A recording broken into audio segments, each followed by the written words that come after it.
Move! Faster! Silang pa.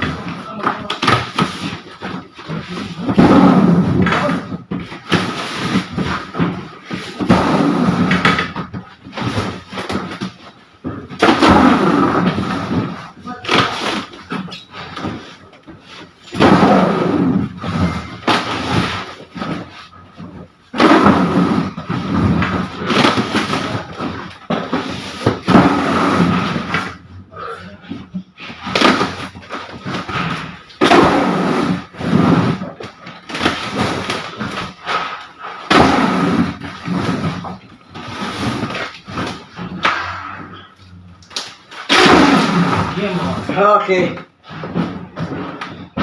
Pagdating kayo, bago naman eh. Ha? Kain ako sa labas na.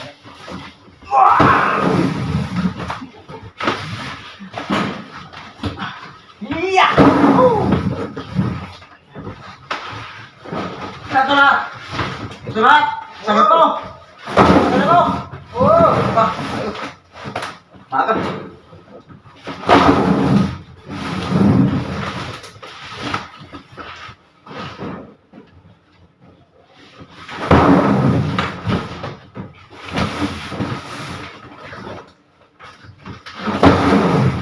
Sila pa yan ako eh. Sila kailangan sabihin pa. Yeah!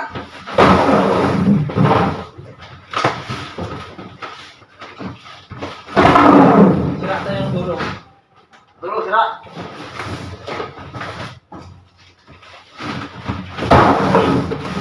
Sira na yan. Whoop! Frank. Oh! Whoop! Oh, yan.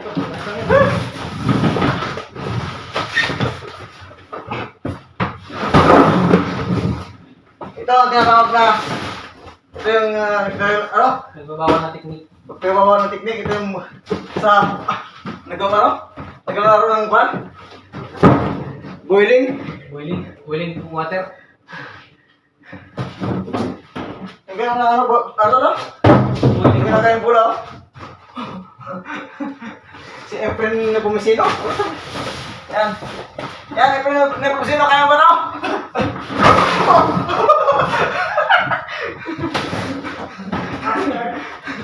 Shout out Efren na bumisino oh! Okay.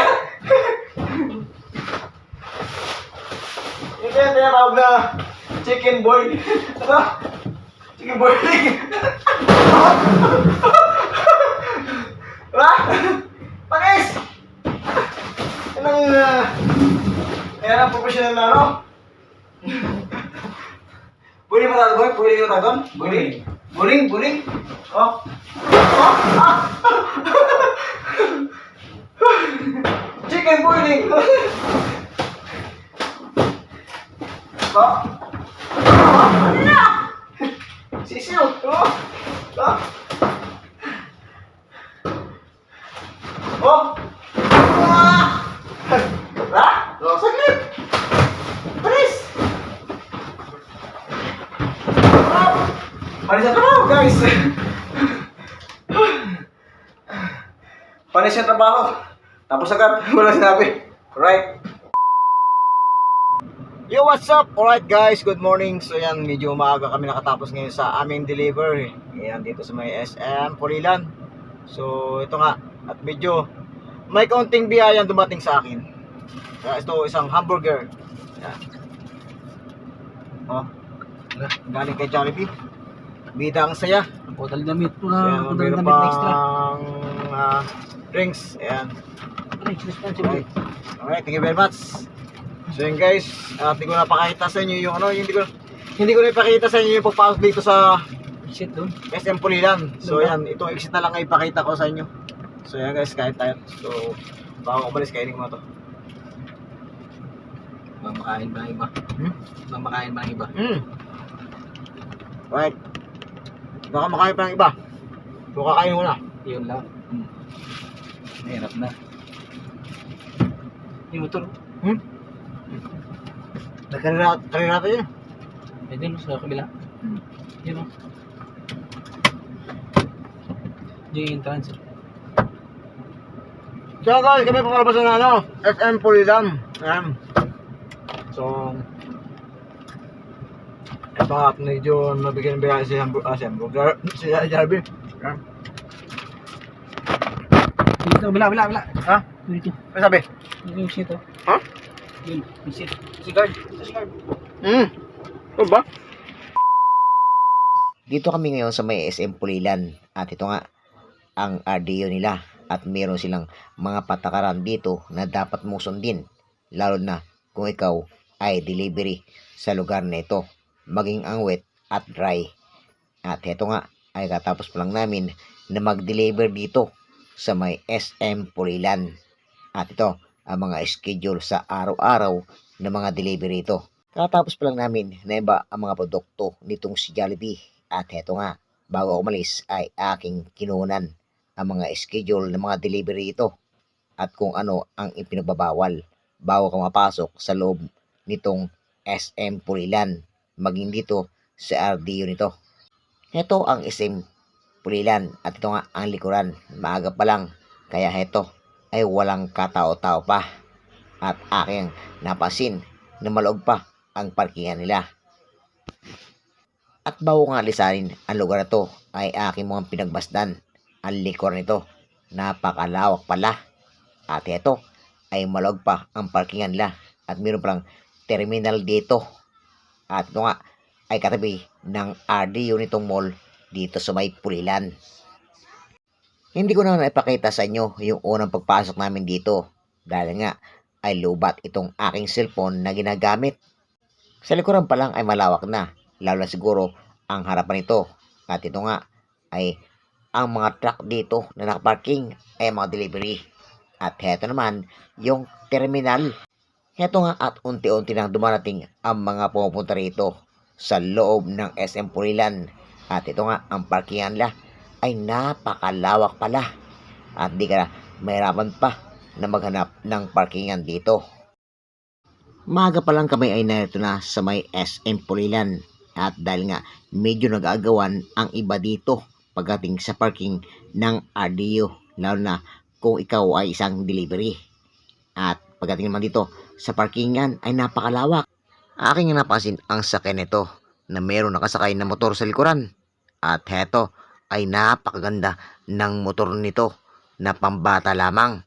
Dahil dito sa likod ng SM Pulilan ay meron pala ditong praktisan ng mga motor. Kaya ito, ang motor na ito ay ginagamit. Pagkatapos ko dito sa may likuran ng SM Pulilan at heto, kami nga ay lilisan na dito sa SM Pulilan. Madalang pa ang mga sakyan dahil nga maaga pa lang. At heto nga, kami ay uuwi na. At heto, ang terminal dito ng mga biyahe nitong Baliwag. At habang ako'y papalabas dito sa may SM Pulilan ay aking pinagmasdan ang terminal nito. Maging itong entrance nito ng SM. At ito nga ay dahan-dahan kong pinabagtas ang labasan nito. Bago lumabas dito sa may SM Pulilan ay mayroong booth dito. At ito nga siguro ang naningil sa mga parking dito sa loob ng SM Pulilan. Dahil nga kami ay delivery. Kaya ito ay nakalibre kami ng parkingan dito at hindi kami nagbayad. At heto, ang labasan nito ay patungo dito sa may Baliwag at kami ay kakanan patungo ng Balagtas sa may bypass nito. Matapos. Ang laking takot pa ganyan sa amin. Pag ako ganyan, bumili na ako kanina pa. Luto na. Bibigyan mo boy. Wala na. Ah.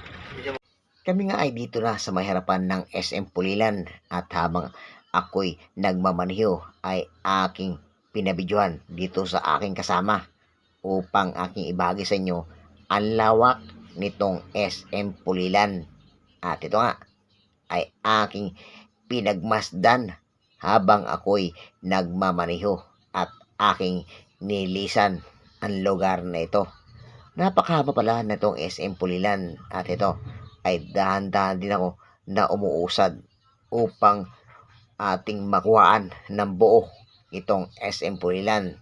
Ito nga ang SM Center nitong Pulilan. At ito yung harapan nila ay napakalawak pala talaga ng mga parkingan dito. At heto ay dahan-dahan ko nang nilisan ang lugar nito ng SM. Meron dito intersection kaya heto ako'y nagdahan-dahan sa pagtawid dito. At sa una naman ito ay medyo may kabahan ang tulay nito na aking binabagtas patungo dito sa may balagtas ng bypass. May kahabaan din pala ang tulay nito kaya habang ako'y nagmamaniho ay aking pinamasdan ang ibaba nito. At ito nga ay maaga pa lang kami ay nakatapos na sa store nitong Jollibee dito sa SM Pulilan. At kami nga ay uuwi na. At kapag ikaw ay kumaliwa dito sa baba ng tulay nito ay heto ay patungo ng Bustos maging ang Plaridel sa bypass nito.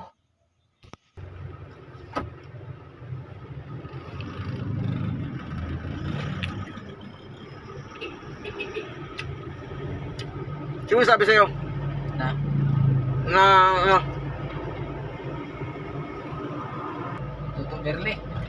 Ay, wala mo ko budget tol. Hindi tayo?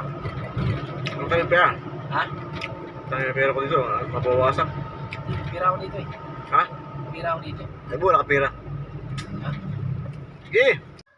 Patuloy kami sa aming biyahe hanggang sa malampasan namin itong bypass nitong Balagtas at maging ang patungo ng bypass nitong Plaridel, maging ang tollgate nitong Balagtas. At heto ay patuloy kami sa aming paglalakbay hanggang makarating kami sa aming uwian.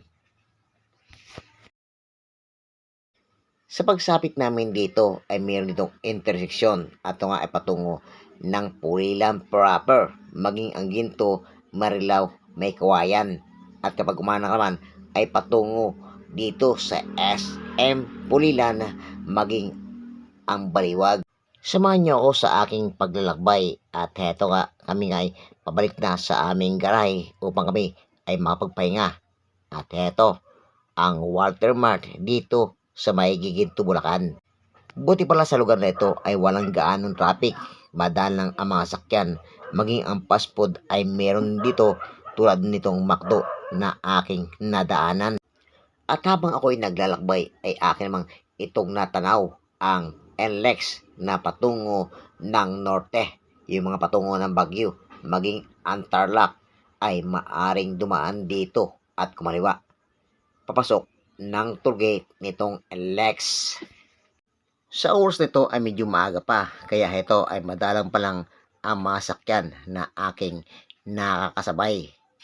At sa una nito ay mayroong bridge na aking tatawiran dahil nga sa expressway ang ilalim nito. At heto ay aking ang binabagtas ang tulay nito ng NLEX at ako'y papatawid. Bago matapos ang episode na to ay maraming salamat sa inyo sa patuloy nyong pagsubaybay sa channel na to.